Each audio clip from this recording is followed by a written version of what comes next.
Hello friends, today we are going to learn about the second chapter in civics or political science, that is what is democracy and why is democracy. So basically there are two forms of government, that is democratic government and non-democratic government. In democratic government we have monarchy, that is a country that is ruled by a king and his family. And then we have dictatorship. That means a country ruled by a group of leaders or a single leader. And in democratic we have a republic.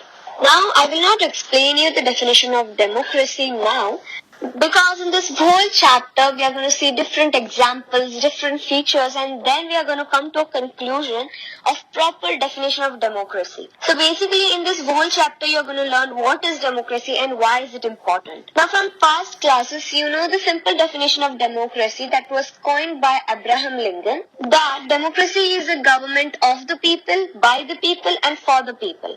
This is a simple definition of democracy, but still it is not adequate. Basically from where this democracy word originated. So demokratia in Greek, demos means people and kratia means rules. So the simple definition of democracy is people's rule. Or we can say that democracy is a form of government where rulers are elected by people. Now there are few features of democracy. There are actually 5 features of democracy and we'll go through them all. Along with that we'll see examples for every 2 features of democracy. So let's start. So the first one, that democracy is the form of government where rulers are elected by the people. And second one is that in democracy, final decision-making power must rest with those who are elected by the people. Now let's see examples as how these features are violated. So we'll be taking example of General Pervez Musharraf in Pakistan. In Pakistan, General Pervez Musharraf led a military coup in 1999 October. He overthrew the government and declared himself the chief executive of the country. In 2002, he made himself the prime minister and held a referendum which granted him 5-year extension. In August 2002, he issued a legal framework order that amended Constitution of Pakistan. That means, according to that, this president can dismiss national and provincial assemblies which were indirectly elected by the people. Work of civilian cabinet was supervised by National Security Council, which was now dominated by military officers. After passing this law, elections were held to national and provincial assemblies. The elected people had only some powers, but final decision-making power was with military officers and General Pervez Musharraf. So that this we understand the violation of the first 2 features of democracy, that was democracy is in the form of government where rulers are elected by the people, and second one was that in a democracy, final decision-making power must rest with those who are elected by the people. Now let's see other features of democracy and examples. So the third feature of democracy is that a democracy must be based on free and fair election where those currently in power have fair chances of losing. And the fourth one says that in democracy, each adult should have 1 vote, 1 right and 1 value for each vote. Now let's see the example of China and Mexico. So in China, National People's Congress had power to appoint the president of the country. 3,000 members were elected from all over the China there. Some people were directly elected by army. Before standing in election, person needed permission of Chinese Communist Party, because of which always government was formed of Chinese Communist Party. Here, elections were actually not done in free and fair manner. So now let's see the example of Mexico. Mexico got independence in 1930.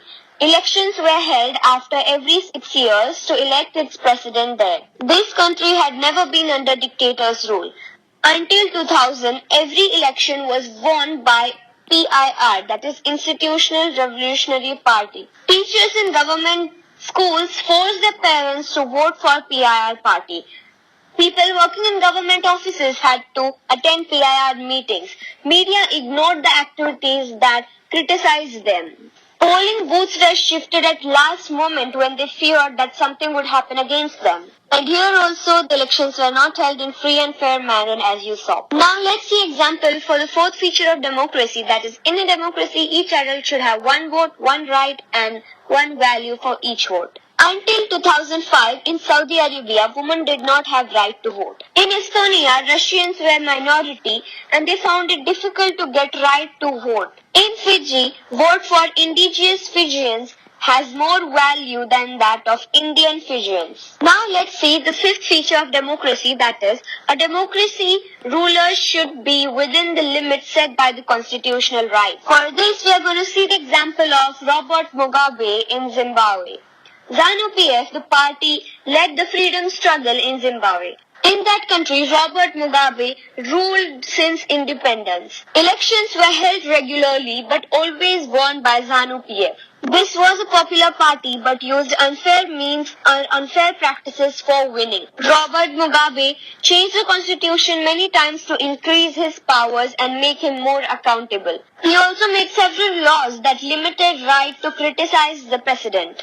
Televisions, radios, and newspapers were controlled and harassed. They could not show or tell or criticize the president on any basis. Court also ignored the judgment against them. At last, he was forced out of box in 2017. So now we have learned all the 5 features of democracy and we have understood it by examples. So now let's derive a proper definition of democracy. We can say this by 4 points. First, the rulers elected by the people take the majority decisions. Secondly, elections offer choices and fair opportunity to people to change the current rulers if they don't like them. Thirdly, the opportunity and the choices are offered to everyone on equal basis. And fourthly, the exercise of this choice leads to a government limited by basic rules of constitution and citizen rights. But still, people can't say that democracy is the most perfect form of government, and there are arguments for democracy as well as there are arguments against democracy. So now we are going to look that. At the beginning, let's see arguments against democracy. Leaders keep changing in a democracy and this leads to instability. Democracy is all about political competition and power play. There is no scope for mortality. So many people have to be consulted in a democracy and this leads to delays. Elected leaders do not know the best interests of the people. This leads to bad decisions. Democracy leads to corruption for it is based on electoral competition. Ordinary people don't know what is good for them and they should not decide anything for themselves or for the country. And now let's see arguments for democracy. A democratic government is a better form of government because it is more accountable form of government. Democracy improves the quality of decision making. Democracy enhances the dignity of citizens. Democracy provides a better method to deal with differences and conflicts caused in a country. Democracy is better than other forms of government because it allows us to correct our own mistakes. But still there are different opinions of different people and many people say that one leader and his family members decide everything for the party and how can they talk that this is a democracy? In a democracy, every citizen must be able to play equal role in decision making. For this, you don't need just an equal right to vote. That means that is not enough. Every citizen needs to have equal information, equal basis of education, equal resources and a lot of commitment. We can just conclude by saying that democracy is a good form of government than all the other forms of government, but yet it is not perfect. So with this we come to an end of this chapter. I hope you understood everything. We'll meet you with the next chapter in our next video. Thank you. Bye-bye. Take care.